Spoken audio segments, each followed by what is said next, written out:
Hello दोस्तों, good morning.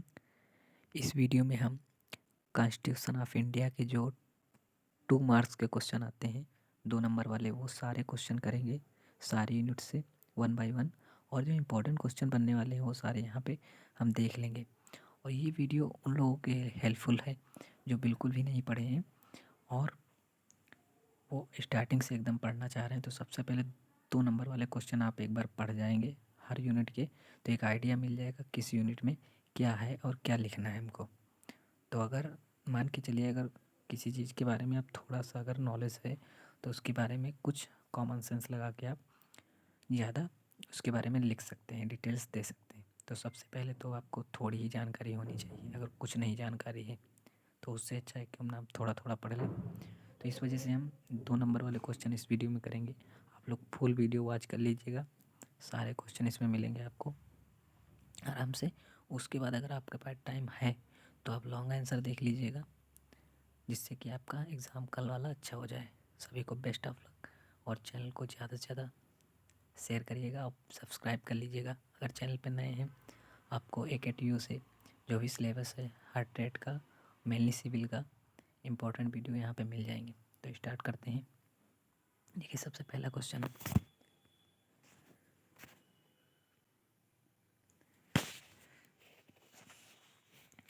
What is a constitution. तो जो संविधान क्या है, तो संविधान है क्या, इसके पहले मैं वीडियो बनाया, उसमें यूनिट फर्स्ट का जो पार्ट फर्स्ट है उसमें हम सारे क्वेश्चन इंपॉर्टेंट वाले लॉन्ग आंसर किए हैं। तो उसमें हमने बताया भी था, फिर दोबारा से हम देख लेते हैं इसमें। A constitution is a primary set of rules and principles specifying how a country should be governed, how power is distributed and control and what right citizen pauses.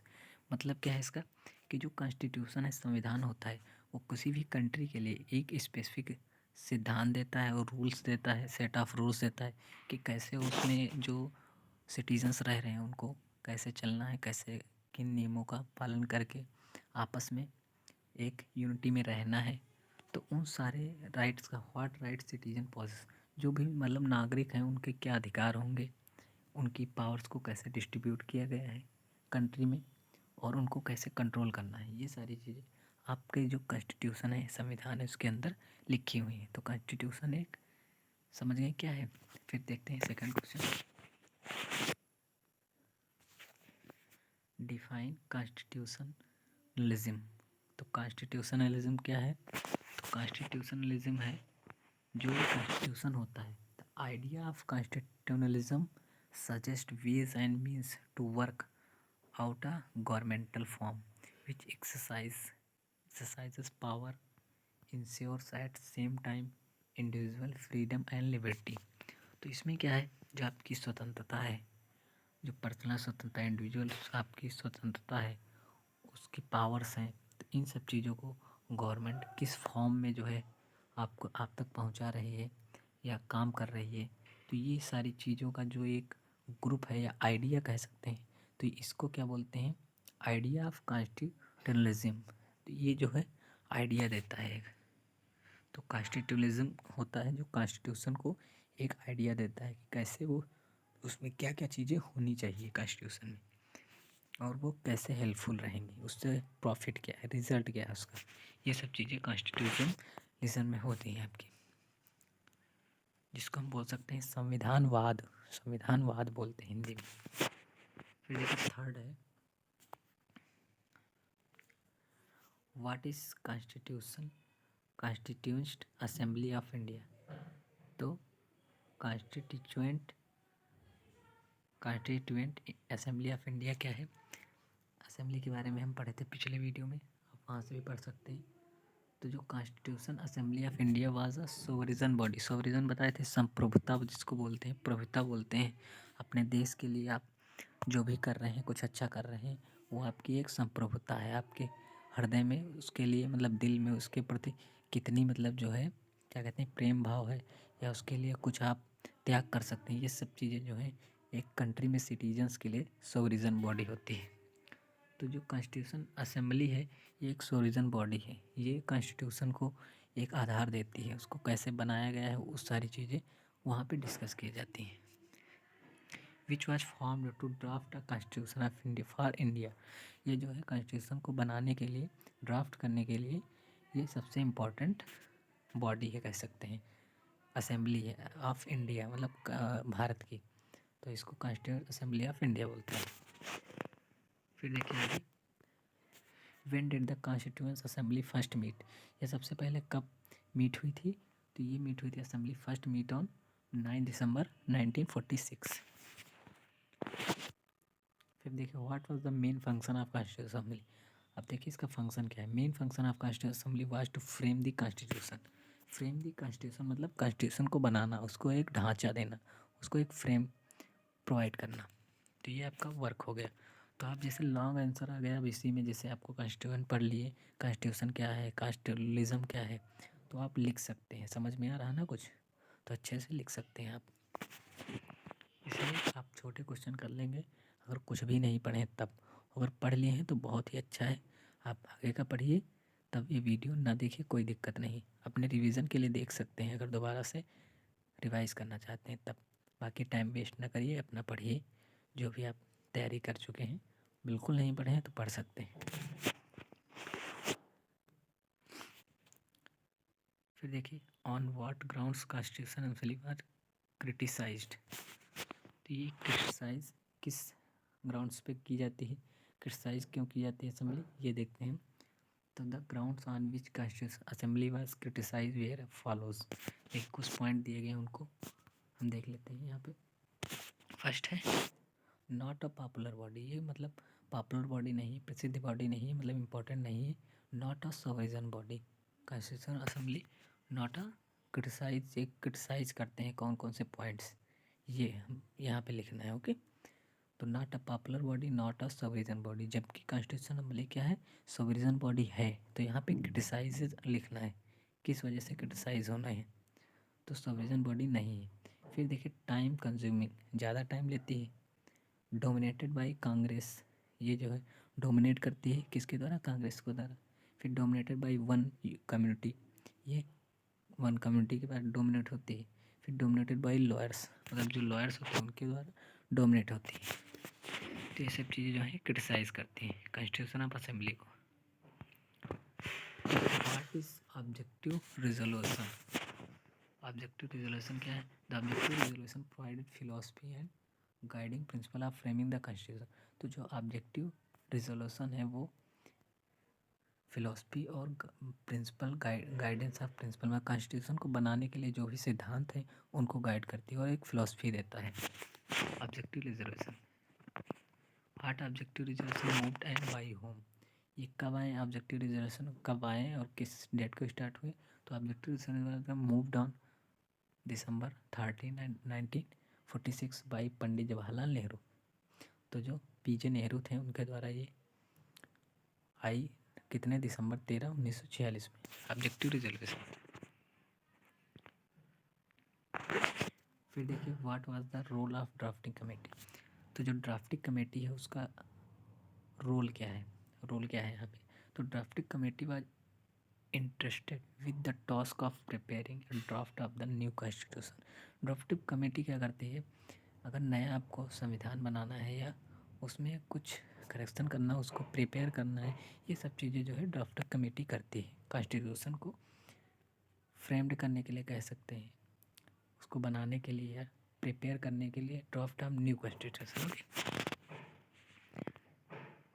फिर देखिए members, how many members were there in drafting committee. Drafting committee में कितने members थे, तो जो mainly इसमें थे वो 7 मेंबर्स थे। ओके, तो ड्राफ्टिंग कमेटी में कितने, 7 मेंबर्स दे वेयर, ये दिए गए हैं आपके 7 मेंबर्स, देख सकते हैं यहाँ पे। सबसे फर्स्ट से डॉक्टर बी आर अम्बेडकर, जो यहाँ के चेयरमैन थे। ड्राफ्टिंग कमेटी के चेयरमैन कौन थे, बी आर अम्बेडकर जी। फिर एन गोपाल स्वामी अयंगर। फिर थर्ड है अलादी कृष्ण स्वामी अय्यर। फिर के एम मुंशी। फिर मोहम्मद सादुल्ला। फिर B L Mitter, replaced by N Madhav Rao. तो एन माधव राव के बाद ये रिप्लेस किए गए थे, उसके बाद आए थे बी एल मित्तर जी। फिर है D P Khetan ji, who dead in 1948।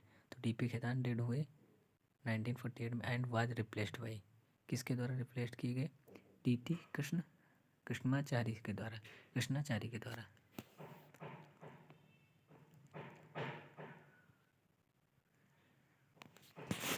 इसके बाद देखते हैं, अब देखिए when did the constitution of India come into force.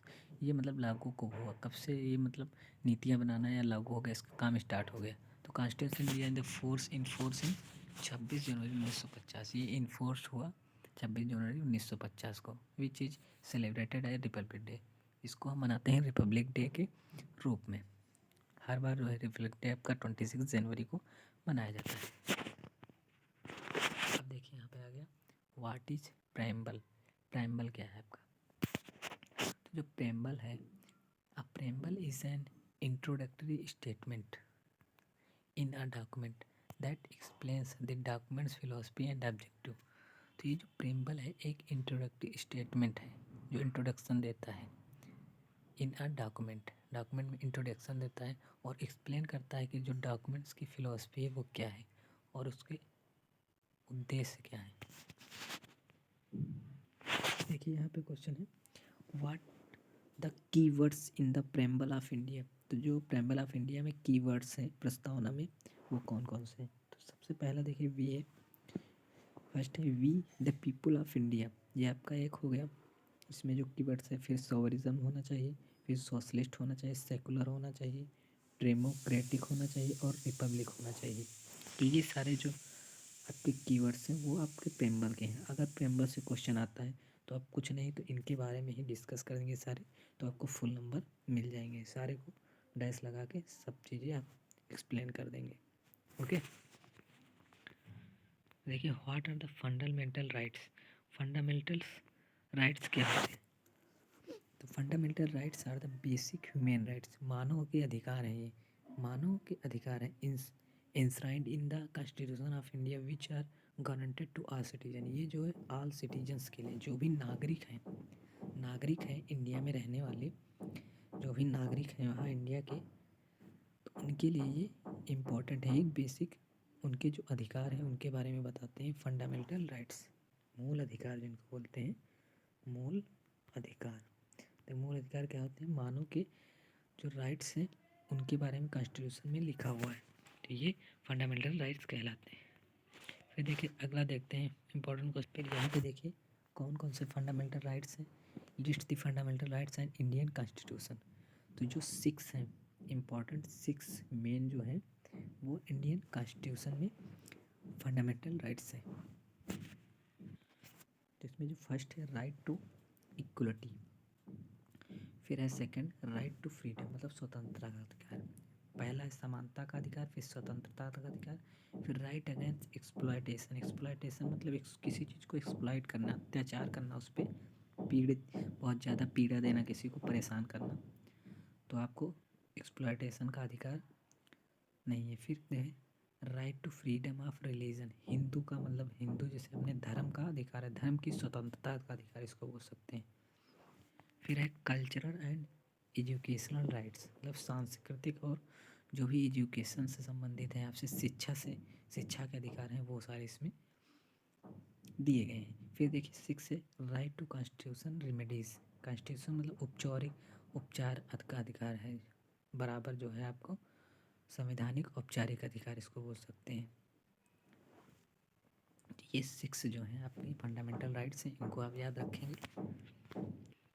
फिर यहाँ पे देखिए इंपॉर्टेंट क्वेश्चन है what do you mean by federal system. Federal system या बोल सकते हैं स्टेट। स्टेट का मतलब क्या है या फिर फेडरल सिस्टम का मतलब क्या होता है। तो मेनली जो फेडरल सिस्टम में आते हैं वो आपके गवर्नमेंट के लेवल्स होते हैं, मतलब गवर्नमेंट कितने लेवल्स में काम करती है। तो ये काम करती है एक सेंट्रल गवर्नमेंट पे and other is state level government. तो स्टेट लेवल जैसे यूपी आपका उत्तर प्रदेश हो गया, तो उत्तर प्रदेश पे जो भी गवर्नमेंट उसको कंट्रोल कर रही है, जैसे चीफ मिनिस्टर हो गए, गवर्नर हो गए, तो वो होंगे आपके स्टेट लेवल के गवर्नमेंट हो गई। और सेंट्रल पे जैसे प्राइम मिनिस्टर है और जो प्राइम मिनिस्टर हैं और आपके प्रेसिडेंट होंगे, ये सारे लोग प्राइम मिनिस्टर हैं मेन जो होंगे। ये फेडरल सिस्टम के स्टेट के 2 लेवल्स होते हैं, याद रखिएगा। इसी को कहते हैं फेडरल सिस्टम या फिर स्टेट सिस्टम बोल सकते हैं, स्टेट बोल सकते हैं। फिर देखिए इसके फीचर्स क्या हैं, describe the various features of federalism in India. तो फेडरल के जो फीचर्स हैं भारत में वो क्या क्या हैं। तो नंबर 1 गवर्नमेंट्स 2 लेवल में डिवाइड है, एक तो सेंट्रल और तो स्टेट। फिर है डिवीज़न पावर्स, उसकी जो पावर शक्तियाँ हैं वो किसके किसके बीच काम करती हैं, सेंटर और स्टेट के बीच में। फिर थर्ड है सुप्रीमेसी ऑफ द कॉन्स्टिट्यूशन, मतलब संविधान में जो उच्चता है, मतलब सुप्रीमेसी उसको किस लेवल पे दिया गया है वो उस चीज़ में दी गई है। जैसे सुप्रीम कोर्ट होगा, हाई कोर्ट होगा, सिविल कोर्ट होगा, हर चीज़ का अलग अलग एक कोर्ट होगा लेवल पे, तो उसको सुप्रीमेसी ऑफ द कॉन्स्टिट्यूशन कहते हैं। फिर फोर्थ है इंडिपेंडेंट जुडिशरी, उसकी जो है स्वतंत्र, इंडिपेंडेंट मतलब किसी पे डिपेंड नहीं रहेगी, वो एक न्यायिक प्रक्रिया होती है, न्यायालय होंगे जो अलग अलग तरह से हर केस को सॉल्व करेंगे। तो देखिए व्हाट इज़ आर्टिकल 368, तो जो अनुच्छेद 368 है उसमें क्या है, तो ये जो आर्टिकल 368 इन पार्ट भाग जो है 20 में दिया गया है, constitution deals the powers, constitution deal करता है पावर्स ऑफ पार्लियामेंट, संसद की जो शक्तियां हैं, amend the constitution, amend the constitution and it's procedure, मतलब उस जो कॉन्स्टिट्यूशन का प्रोसीडर है और उसकी शक्तियाँ हैं उसको अमेंड मतलब उसमें संशोधन करने का। तो 368 क्या बताता है, कॉन्स्टिट्यूशन में संविधान में संशोधन कैसे होगा, उनकी शक्तियों का और उनके कार्यों का, उनके प्रोसीडर, उनकी प्रक्रिया का। तो मेनली संशोधन के बारे में, संविधान संशोधन से रिलेटेड है 368 अनुच्छेद, याद रखिएगा। अगर इसके बारे में आता है तो आप डायरेक्ट लिख देंगे 368 part 20 is relation between relative to constitution amendment, its procedure and powers. Okay, इतना डिफाइन कर देंगे, आपको नंबर मिल जाएंगे, 2 नंबर का रहेगा, पूरे नंबर आपको मिलेंगे। फिर देखिए यहाँ पे क्वेश्चन है, what are the emergency provisions in India constitution, तो इंडियन कॉन्स्टिट्यूशन में जो इमरजेंसी आपातकाल है वो कौन कौन से हैं, तो ये 3 टाइप के होते हैं mostly. President the authority of declare 3 types of emergency, तो भारत में जो इमरजेंसी लगाता है उसको किसको लगाने का अधिकार है, वो लगाएगा आपका ओनली ऑन कौन सा, प्रेसिडेंट, मतलब राष्ट्रपति सिर्फ लगा सकता है। कौन कौन सी लगाता है, नेशनल इमरजेंसी नंबर 1, फिर नंबर 2 है स्टेट इमरजेंसी, थर्ड है फाइनेंशियल इमरजेंसी। नेशनल मतलब राष्ट्रीय आपातकाल, स्टेट मतलब राज्य आपातकाल, और फिर फाइनेंशियल मतलब वित्तीय इमरजेंसी या वित्तीय आपातकाल बोल सकते हैं। 3 टाइप की इमरजेंसी होती हैं, इनको लगाता कौन है, प्रेसिडेंट को अधिकार है इसको लगाने का। यहाँ पे देखिए अब यूनिट 2 हम लोग देखेंगे, जो 2 मार्क्स के क्वेश्चन है, union executive and state executive. दोस्तों ज़्यादा से ज़्यादा वीडियो को शेयर करना, जो भी भाई लोग अपने ग्रुप में हैं, आपके साथी हैं, साथ एग्ज़ाम देने वाले हैं, उन तक पहुंचा दीजिए। जो बिल्कुल नहीं पढ़े हैं वो इतना भी पढ़ लेंगे ना तो आप पास हो सकते हैं, क्योंकि आपका 2 नंबर के 10 क्वेश्चन आएंगे, 20 नंबर का ये हो गया, बाकी आप बना के लिख देंगे। अगर आपके 2 नंबर वाले क्वेश्चन तैयार हैं तो मान के चलिए आप लॉन्ग आंसर भी लिखेंगे, कुछ ना कुछ लिखेंगे।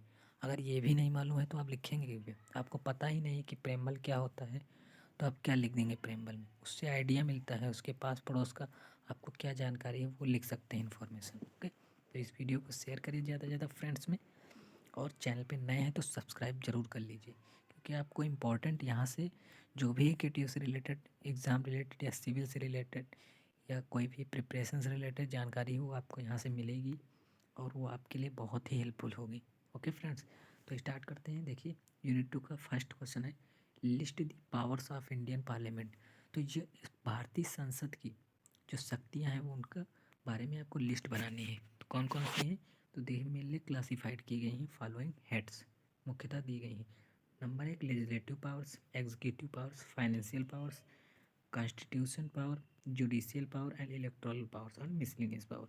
इन सब के बारे में पढ़ने के लिए आप प्रीवियस वीडियो मेरा देख सकते हैं, चैनल पे अपलोड है, वहाँ पे आप इसके बारे में हमने डिस्कस किया है, क्या होती है लेजिस्लेटिव पावर, एग्जीक्यूटिव पावर्स क्या होती हैं। अगर लॉन्ग आंसर आपको तैयार करना है तो वहाँ से आप तैयार हो जाएगा, और 2 नंबर में इतना पूछेगा तो आप लिख देंगे, और इसी को लॉन्ग आंसर की डिस्क्राइब करिए जो इंडियन पार्लियामेंट की पावर्स हैं। 10 नंबर में क्वेश्चन आ सकता है, 5 नंबर में आ सकता है, 7 नंबर में आ सकता है, तो आप इन सबको डिस्क्राइब कर देंगे। ओके, चलते हैं नेक्स्ट क्वेश्चन पे। फिर what is the role of parliament in law making, मतलब रूल जो बनाए जाते हैं लॉ मेकिंग प्रोसीडर में, इनका क्या रोल है, पार्लियामेंट के संसद के क्या रोल है। तो parliament makes laws for the whole country, ये पूरे भारत के लिए, पूरी देश के लिए जो है, पूरे भारत के लिए एक जैसे लॉज बनाएगी, एक कानून बनाएगी। It can also amend the constitution and reject change draft laws. ये जो पार्लियामेंट होती है ये अमेंड कर सकती है, कॉन्स्टिट्यूशन में अमेंडमेंट कर सकता है, इसको अधिकार होता है कॉन्स्टिट्यूशन में अमेंडमेंट करने का। और किस अनुच्छेद के तहत अमेंडमेंट होता है? वो होता है 368 आर्टिकल के तहत। Okay, article 368 part 20। तो ये जो है आपका अमेंडमेंट होता है। तो इसको अमेंडमेंट का एक तो अधिकार होता है, और reject change draft laws, law जो है उसको बना सकती है और उसमें रिजेक्शन कर सकती है और उसको चेंज कर सकती है।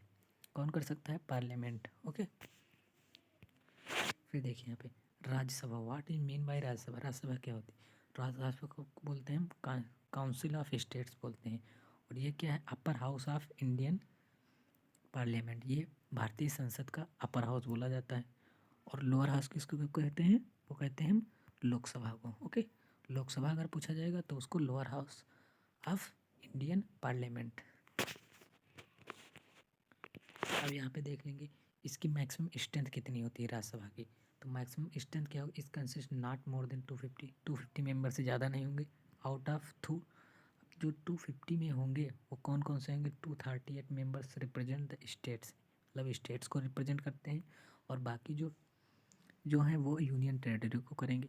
और जो 12 मेंबर्स हैं वो नॉमिनेटेड बाई प्रेसिडेंट, वो प्रेसिडेंट के द्वारा नॉमिनेट हो जाते हैं अलग अलग एरियाज से, स्पेशल एरियाज से, क्षेत्रों से। जैसे कि आपका आर्ट हो गया, कल्चर हो गया, साइंस हो गया, या फिर सर्विस क्षेत्र सेवा में है। जैसे सचिन तेंदुलकर जी को मनोनीत किया था राज्यसभा का सदस्य, सचिन तेंदुलकर जी मनोनीत हुए थे, तो वो खेल से हुए थे। ओके, तो ये सब चीज़ें हैं। तो आप यहाँ से राज्यसभा के बारे में पढ़ ली। और इसका अगर chairs the Rajya Sabha, who chairs the, मतलब इसको कौन संभालता है? तो ये होते हैं वाइस प्रेसिडेंट। राज्यसभा में वाइस प्रेसिडेंट होते हैं, लोकसभा में स्पीकर होता है मेन। ओके, अध्यक्ष कौन होगा? Vice president. जो भी प्रेजेंट टाइम में वाइस प्रेसिडेंट है वो राज्यसभा के वो चेयरमैन होते हैं। ओके, वो चेयर्स करते हैं, वहाँ पे कुर्सी को उसकी संभालते हैं राज्यसभा की। फिर देखिए who is prime minister of India. अब who is prime minister of India, कौन होता है प्राइम मिनिस्टर इंडिया?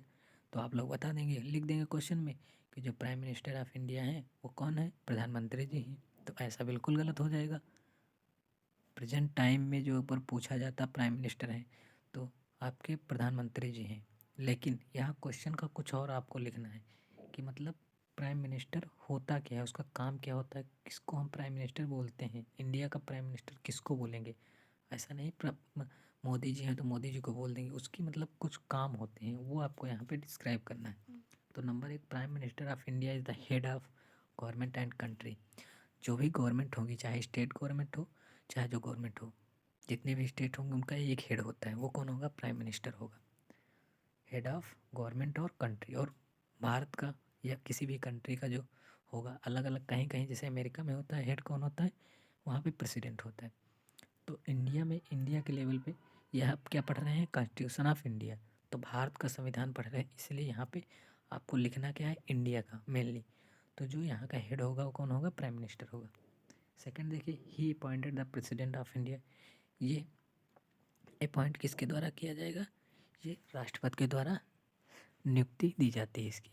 ओके, फिर देखिए after the political party wins general election and nominates candidate for the post. तो ये इलेक्शन के बाद जो भी जीतेगा, जो भी चुनाव जीतेगा उसको या नॉमिनेटेड किया जाता है कैंडिडेट्स फॉर द पोस्ट। इस पोस्ट के लिए जो भी कैंडिडेट नॉमिनेट होगा उसको अपॉइंट कौन करेगा? प्रेसिडेंट करेगा। ओके, समझ गए ना प्राइम मिनिस्टर क्या होता है। फिर आगे चलते हैं हम लोग। फिर देखिए explain the supreme court of India. Supreme court of India क्या है आपको एक्सप्लेन करना है। Supreme court of India is federal court, ये एक फेडरल कोर्ट होता है। ओके, फिर the highest court of appeal, ये हाईएस्ट कोर्ट है। इंडिया का जो हाईएस्ट कोर्ट होता है वो कौन होता है? Supreme court.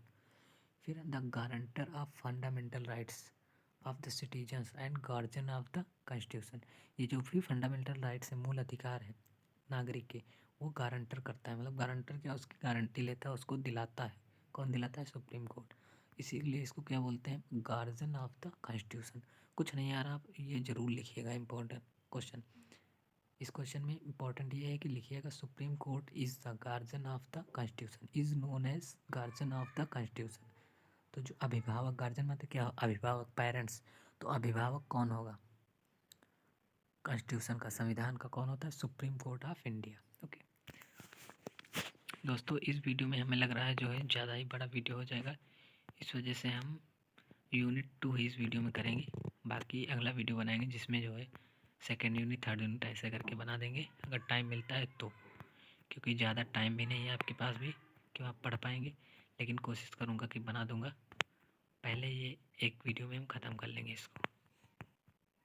What is mean by judicial review. अब जुडिशियल रिव्यू क्या होता है देखेंगे यहाँ पे। Judicial review can understand as the form of court proceeding, usually in administrative court, where lawfulness of the decision, action and reviewed by judge। ये जो है जज के द्वारा रिव्यू किया जाता है। ला क्या होंगे, क्या बनाए जाएंगे? वो ला एडमिनिस्ट्रेटिव कोर्ट, वेयर कोर्ट में डिस्कस किया जाएंगे, वो सही है लॉज या गलत है, फुलफिल करते हैं कंडीशन को या डिसीजन को, किसी भी एक्शन को, ये सब रिव्यू किया जाएगा किसके द्वारा? जज के द्वारा। ओके, यही जुडिशियल रिव्यू होता है। एक जज के द्वारा पूरी जो प्रक्रिया होती है किसी भी केस को सॉल्व करने की, वो सारी चीज़ें जो जिसमें होती हैं वो सही है गलत है, ये सब चीज़ें जुडिशियल रिव्यू कहलाता है। फिर देखिए what is public interest litigation, बहुत ही इंपॉर्टेंट क्वेश्चन है, बहुत ज़्यादा आने के चांस हैं इसके। PIL आपसे पूछा जा सकता है। What is PIL? तो PIL का फुल फॉर्म क्या है? Public interest litigation. Public interest litigation means litigation field in court, in court of law. मतलब कोर्ट ऑफ लॉ क्या मतलब? कोर्ट में जो लॉ कानून बनाए जाते हैं वो for the protection of public interest. ये जो है आम पब्लिक के लिए, आम जनता के लिए इंटरेस्ट मतलब उसके लिए इम्पोर्टेंट हो, हर जनता के लिए, ऐसा नहीं है एक पार्टिकुलर पर्सन के लिए इम्पोर्टेंट हो। जैसे आपका पॉल्यूशन की समस्या हो गई तो आपकी कम्युनिटी में अगर पॉल्यूशन की समस्या है तो आप उसका PIL दर्ज करा सकते हैं। मतलब कोई भी जनता PIL दर्ज कराएगी, उसमें आपका नाम नहीं रहेगा। कोई भी समस्या है आपके कम्युनिटी में, आप जाके PIL लिखवा सकते हैं, मतलब रिपोर्ट है एक टाइप की लिखवा सकते हैं, और मामला आपको सुनवाई होगी, इस पर देखा जाएगा कि ये PIL है। मतलब सबके लिए जो है पब्लिक इंटरेस्ट लिटिगेशन, इसीलिए इसका नाम है कि आम जनता के लिए, सबके लिए एक जैसा कानून हो और सबके लिए इम्पोर्टेंट हो। इन्वायरमेंट के लिए देखा जाए कि हाँ इन्वायरमेंटली आपका सही है, पॉल्यूशन का या कोई भी दिक्कत है तो आप वहाँ पे, या आपको किसी समस्या है जैसे शोर बहुत ज़्यादा हो रहा है, कोई भी प्रॉब्लम है, उसको आप पब्लिकली रिपोर्ट कर सकते हैं अगर वो चीज़ सॉल्व करानी है आपको। तो ये होता है पब्लिक इंटरेस्ट। यहाँ पे देखिए लिखा है who can file public interest litigation. Public interest litigation कौन फाइल कर सकता है? कोई भी पर्सन फाइल कर सकता है इसको। Any person can file a PIL। The petitioner need not to agree with aggrieved person, even organisation can file a PIL। मतलब कोई भी ऑर्गेनाइजेशन भी इसको PIL कर सकता है। कोई ज़रूरी नहीं कि आपका जो है कोई एग्रीव्ड पर्सन हो, या passengers need not be aggrieved person. Okay, समझ गए ना? फिर is a PIL, is PIL is a writ. ये मतलब PIL जो है रिट है, ये हमको यहाँ पे पूछा जा रहा है कि PIL जो है वो एक रिट है या नहीं है, ये आपको एक्सप्लेन करना है। तो a writ is written command given by a court.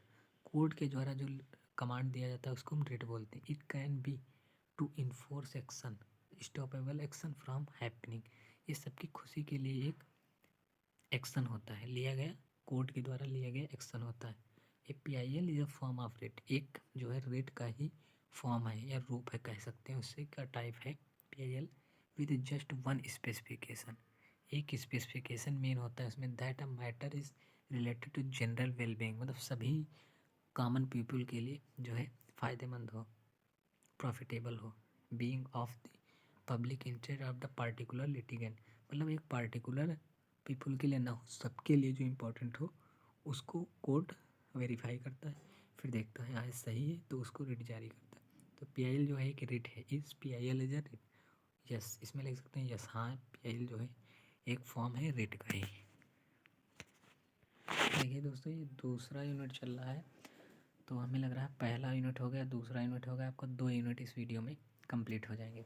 तो दूसरे यूनिट पर देखिए what is state executive. State executive क्या होता है? स्टेट एग्जीक्यूटिव के अंदर जो स्टेट के मुख्य हेड होंगे वो आते हैं सारे। जैसे कि स्टेट एग्जीक्यूटिव किसके मिलके बना होता है? चीफ मिनिस्टर, CM हो गए आपके। फिर काउंसिल ऑफ मिनिस्टर्स हो गए, जो आपके मंत्री होंगे काउंसिल में, चीफ मिनिस्टर के वो होंगे, और वहाँ का गवर्नर हो गया, राज्यपाल हो गए। तो ये सारे स्टेट एग्जीक्यूटिव हैं। It has the same parliament pattern as followed by union government with upper hand being given to union in certain matters. इन सब के लिए जो है एक पार्लियामेंट्री रहेगी यूनियन लेवल पे, मतलब संघ लेवल पे, संघ गवर्नमेंट के द्वारा इन सब के लिए एक जैसा रूल रहता है। तो इसको हम जो है स्टेट एग्जीक्यूटिव बोल सकते हैं। तो यहाँ से आप ये लिखते हैं। तो यहाँ पे देखिए पूछा जा रहा है who is a governor, governor कौन होता है। तो governor is nominal executive head of state, ये हेड ऑफ स्टेट होता है, नॉमिनल एग्जीक्यूटिव होता है हेड ऑफ स्टेट का। He forms an important part of the state executive where the acts as the seem chief executive head. Central government nominates the governor of for each state. जो central government होती है वो nominate करती है governor को हर state के लिए अलग अलग। ओके, तो ये आपका हो गया गवर्नर ऑफ ईच स्टेट, एक गवर्नर हो जाएगा, सेंट्रल गवर्नमेंट इसको नॉमिनेट करती है। तो थैंक्स, इस वीडियो में इतना ही रखेंगे, बाकी हम अगला कोशिश करेंगे बनाने की, अगर टाइम मिलता है। आप इसको देख लीजिए और शेयर कर दीजिएगा अपने फ्रेंड्स में जो भी एग्ज़ाम देने वाले हैं कल। Thanks for watching my video.